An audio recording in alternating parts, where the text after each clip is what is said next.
Oi gente, Salva Fonseca por aqui. Nessa videoaula vou te ensinar 10 técnicas, 10 dicas de ouro para os iniciantes na panificação, com ênfase em pães modelados. Nessa videoaula vou te ensinar várias dicas de ouro e você anota porque essas valem ouro de verdade. Nesse vídeo temos dicas de formas, como untar, como fazer o seu forno assar os pães de igual para igual, como modelar seus pães, como sovar a massa, como deixar crescer e vários outros itens que você precisa saber para você ganhar muito e muito dinheiro. E se você é louco por panificação como a gente, vem participar da nossa nova turma no curso de panificação, um curso dedicado a você, iniciante, para quem tem um pouco de prática e para quem quer fazer os seus clientes comer os pães modelados com os olhos primeiro. Eu vou deixar o link aqui embaixo para você, você entra nesse link, conversa com a nossa equipe através do chat ou WhatsApp e tira todas as suas dúvidas sobre o curso, além de ganhar um desconto exclusivo para quem está assistindo esse vídeo e para quem está assistindo esse vídeo até o final. Conversa com a minha equipe, eles vão te dar um desconto especial para essa próxima turma do curso de panificação com ênfase em pães modelados. Então vamos lá, nas nossas 10 dicas de ouro para iniciantes na panificação. E a última é a mais importante, então lápis e caneta na mão, anota porque a última vale ouro de verdade. Dica de ouro número 1. Para você iniciar no ramo de pães com ênfase em pães modelados, primeiro você precisa ter formas ou redondas, 23, 22 ou 21 centímetros de diâmetro, ou formas quadrangulares, 36 por 20 e 6 de altura, ou então essa mesma medida, mas formas baixas. Por que você precisa dessas formas? É as formas que você tem na sua casa, o seu fogão convencional é que você tem na sua casa, não precisa comprar nada para iniciar no ramo de pães modelados. Só com essas formas redondas, retangulares e com o seu forno convencional, a gente consegue fazer vários tipos de pães modelados que vão fazer seus clientes comer com os olhos primeiro. Além que você precisa de ter uma farinha de boa qualidade em casa. A que você compra do mercado mesmo. A única coisa que eu vou te pedir é para você olhar no rótulo dela se tem mais de 5 a 7% de proteína. Essas são farinhas boas, são mais brancas, elas retêm mais o líquido e são melhores para fazer os pães. Se você tiver uma farinha inferior de 5 ou 7% de proteína que você vê no rótulo, atrás da marca, você será capaz de fazer bolos com essa farinha, se for menor do que 5, 7% de proteína. Se for entre 5 e 7% de proteína, você já está apto a começar a fazer os seus pães modelados. Dica de ouro número 2. Como untar as suas formas. As formas redondas que você for usar para fazer bolos ou pães, você vai precisar untar ela com manteiga ou margarina de modo que seja no comprimento de onde que vai crescer os seus pães ou bolos. Por exemplo, um bolo numa forma redonda, ele cresce de baixo para cima. Então você tem que pincelar de baixo para cima, dentro nas laterais da forma, de baixo para cima, passar o pincel com manteiga ou margarina de baixo para cima, untar de modo que fica aqueles risquinhos. Quando você for assar o seu bolo ou pão, ele não vai grudar na parede e no fundo. No fundo você só passa a margarina ou manteiga e está pronto e coloca farinha e está tudo certo. Se você for fazer bolo, você pode fazer isso, tanto nas formas redondas como nas formas retangulares, altas e baixas. Já os pães, você tem que ter o seguinte critério. Se você for fazer para você comer com a sua família, você unta de baixo para cima se a forma for alta e se a forma for baixa, de modo que você unte toda a superfície dessa forma. Você coloca farinha em farinha e está tudo certo. Isso se você for fazer para a sua família e comer junto. Se você for vender, você vai fazer esse mesmo sentido do comprimento da forma para que não grude os pães e não vai enfarinhar. Por quê? Porque enfarinhar a farinha para fazer os pães para vender, depois do terceiro dia, essa farinha começa a embolorar embaixo, dando o famoso mofo. E é isso que a gente não quer que aconteça nunca nos nossos pães. Então, preparados? Vamos então para a terceira dica. Terceira dica de ouro. Como faço para crescer os pães no frio? Essa receita que eu vou te dar hoje não serve para fazer pães rústicos, pão francês, pão bengala, baguete, porque eles precisam da casca bem grossa e bem dura e bem crocante. Essa receita que eu vou te dar é somente para fazer pães doces ou aquela massa base neutra que eu já ensinei para vocês, que é a massa que faz o salgado de padaria com aquela massa. Então, você vai pegar hoje, você vai chegar na sua casa e vai fazer esse teste. 300 gramas de farinha de trigo, um sachê de 10 gramas de fermento biológico seco, você vai misturar até que ele suma no meio da farinha. E depois você vai colocar 300, mesmo tanto de farinha, mesmo tanto de água. Água morna, nesse caso, 300 ml. Então, 300 gramas de farinha, 300 ml de água. Mistura tudo isso muito bem até formar uma massinha de bolo. Cobre isso com um saco plástico e deixe descansar até dobrar de volume. Quando dobrar de volume, esse é o seu fermento e a gente chama essa fermentação de esponja. Aí você começa a fazer a sua massinha do pão e no lugar do fermento que você vai colocar lá na sua massinha de pão, você coloca essa esponja que já está crescida. Misturou, já era. Assim você vai ter pães feitos no frio e crescidos na metade do tempo. Quarta dica de ouro: como faço para tirar a acidez, o cheiro e o gosto do fermento na massa? Como eu já te ensinei, você vai fazer a esponja, como já te ensinei, e depois que ela tiver dobrado de volume, você vai misturar ela novamente até que ela perca toda a fermentação. O que você fez aí? Você desativou toda a substância química que formou o gás e que formou a fermentação. Quando você mistura tudo isso, você desintegra todo mundo e o que acontece? Ali você perde o cheiro do fermento, o gosto do fermento, além de não dar azia, má digestão e queimação em quem for usar os seus produtos. Então, para tirar o cheiro e o gosto de fermento, essa é a nossa dica de ouro.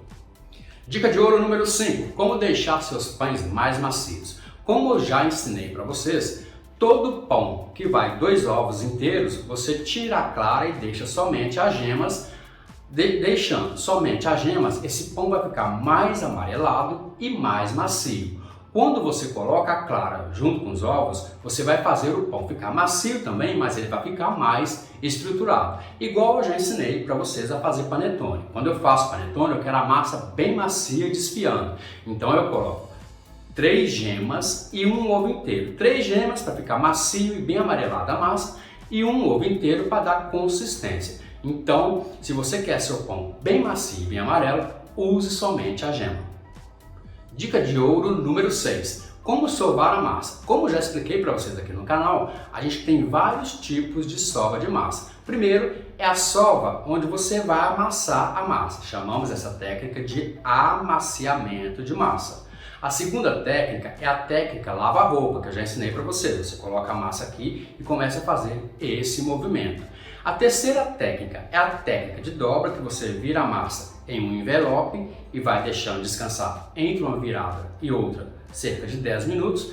E a nossa última técnica é a técnica de dobra, mas quando você usa o rolo, você abre e depois fecha como se fosse um envelope e deixa descansar 10 minutos entre uma dobra e outra. Dica de ouro número 7. Tempo de descanso. Depende qual tempo e qual pão que você vai fazer e qual massa você escolheu das nossas 4 massas base, que é a massa base de pão salgado e rústico, a massa base neutra, que é os salgados da padaria, a massa base de pão doce ou a massa base de pão doce recheado. Escolheu qualquer uma delas? Então vamos lá para o nosso tempo de descanso. Depois de ter feito a massa, sovada a massa, e ela ter desgrudado das mãos e desgrudado das laterais do recipiente, você vai deixar essa massa descansar cerca de 20 minutos. Depois que essa massa descansar cerca de 20 minutos, coberta com saco plástico, você vai vir para a bancada novamente, só que agora untada com óleo, e vai sovar novamente essa massa. Se você quer bem macio os seus pães, você deixa descansar mais 20 minutos, coberta com saco plástico, e essa terceira vez que você for vir, você já sova ela para tirar a fermentação e já começa a fazer os seus pães modelados ou qualquer tipo de pão que você queira fazer. Já os pães salgados e rústicos, eles têm que ser feitos com água gelada. Você faz o mesmo sentido que você fez o pão doce, que eu já acabei de te explicar. Então você faz com a água gelada, deixa descansar 20 minutos, coberto com saco plástico, volta, sova novamente, deixa descansar 20 minutos, depois com o saco plástico de novo, e nessa terceira vez você deixa descansar mais 20 minutos na geladeira. Quando passou os 20 minutos na geladeira, você deixa entrar em temperatura ambiente, começa a sovar novamente para perder a fermentação e começa a fazer os seus pães salgados e pães rústicos. Quando eu falo pães salgados e pães rústicos, é aqueles que têm a casquinha bem grossa, amarelada, e aquela casquinha bem crocante. Dica de ouro número 8. Como faço para deixar os meus pães em cima bem amarelos e brilhantes? Para você fazer isso, os pães salgados e rústicos estão fora, porque pão salgado não se passa nada em cima em nenhuma hipótese. Então o pão salgado ele fica com aquela casquinha crocante e dura. Então esquece o pão salgado dessa vez. Estamos falando de massa base neutra, massa base de pão doce e massa base de pão doce recheado. Então nesse caso, quando você modelar os seus pães, você vai pincelar uma gema batida com açúcar em cima para você ter o amarelo ouro. Uma gema com açúcar e óleo para você ter em cima bem amarelo, ouro brilhante, ou gema com açúcar, óleo e uma gotinha de essência de baunilha para tirar aquele cheiro excessivo de ovo. Então você vai ter em cima a casquinha do seu pão doce, a casquinha bem amarelo, ouro e brilhante. Agora, para deixar brilho nos seus pães, colocar em vitrine para que seus clientes vejam e comam com os olhos primeiro, na hora que você tirar do forno, com eles ainda quentes, você vai pincelar manteiga derretida com pincel na superfície de cada um até ativar o brilho. Dica de ouro número 9. Como preparar o forno para assar os pães? Em primeiro lugar, seu forno conveccional da sua cozinha, da sua casa, deve ter 3 posições. Para você assar qualquer tipo de pão, você tem que colocar a grade exatamente no centro, ali na segunda posição, para que fique o calor em cima e o calor embaixo, para não queimar nem embaixo nem a parte de cima dos seus pães. Qualquer tipo de pão precisa colocar uma forma embaixo para que o calor excessivo do forno não queime a parte de baixo dos pães. Já te expliquei isso em vários vídeos que eu faço com você. A única coisa que é diferente é que os pães salgados e rústicos não precisam de uma outra forma de proteção embaixo, porque eles precisam do calor mesmo para formar a pestana e aquela casquinha que abre por cima. Já os panetones, já fiz várias receitas com vocês precisam colocar a grade na primeira posição, bem rente com o fogo. Para que o fogo não queime a parte de baixo dos panetones, precisamos colocar uma outra forma embaixo de proteção para que o calor não seja excessivo na parte de baixo. Agora colocamos uma outra forma em cima da grade e depois colocamos as forminhas em outra forma, junto com os panetones, em cima, para que não queimem. Se você deixar a grade na segunda posição no meio, as formas de panetone elas são altas, então elas vão tocar no forno, na parte superior do forno e vai queimar a parte de cima. Não é isso que a gente quer. Então, para você preparar o forno, é essa a nossa dica de ouro número 9.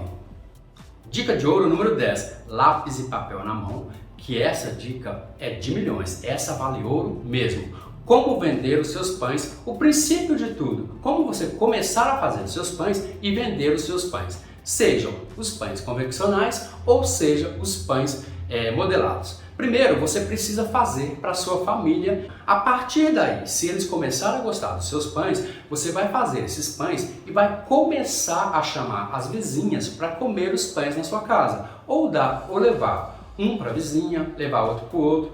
Outra técnica muito importante para você fazer e começar a vender os seus pães é começar a levar os seus pães para o trabalho. Ou aonde você for, você leva, vai fazer uma visita, leva um pão, vai para o trabalho, leva um pão. Para onde você for conversar com alguém, leve um pão para que a pessoa possa experimentar. Então, nesse caso, as encomendas começam a vir naturalmente. Sabe aquele pão que você fez? Você pode fazer um pão para mim? Aí você começa a cobrar de acordo com o valor que você acha que deve cobrar. Essas são regras essenciais para quem está começando. E é assim que eu comecei a vender os meus pães. Já a outra dica que eu preciso passar para vocês como venda de pães, se você quer realmente montar a sua padaria, vou te contar uma história. Antigamente, as pessoas começavam uma padaria no fundo de casa ou na garagem ou vendia de porta em porta. Isso não é mais válido.